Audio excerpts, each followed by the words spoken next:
அமெரிக்காவின் வரி உயர்வு என்பது இந்தியாவின் உறுதியை குலைக்க நிகழ்த்தப்பட்ட அரசியல் தடியடி என கடிந்துரைத்துள்ள கமல்ஹாசன், இந்தியாவின் ஆன்மா பேரரசுகளை விட வலிமையானது என கூறியுள்ளார்.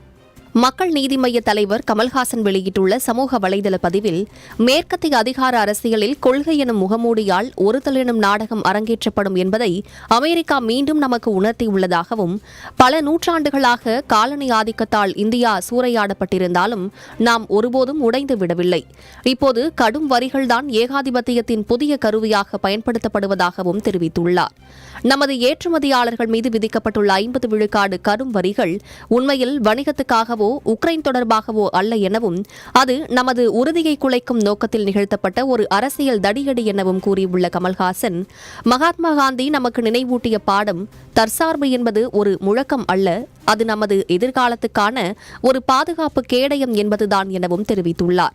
இந்தியர்களின் வாழ்வாதாரமே அச்சுறுத்தலுக்கு உள்ளாகும் போது முழு தேசமும் ஒன்றாக செயல்பட வேண்டும் என வலியுறுத்தியுள்ள கமல்ஹாசன், தொழில் பாதிப்புகளில் இருந்து சிறு குறு மற்றும் நடுத்தர தொழில் நிறுவனங்களை காக்க நடுவண் அரசும் மாநில அரசும் கடன் தவணைகளை செலுத்த கால அவகாசம் வழங்குவது, ஊக்கத்தொகை அதிகரிப்பது உள்ளிட்ட பல்வேறு நடவடிக்கைகளை மேற்கொள்ளவும் கேட்டுக் கொண்டுள்ளார்.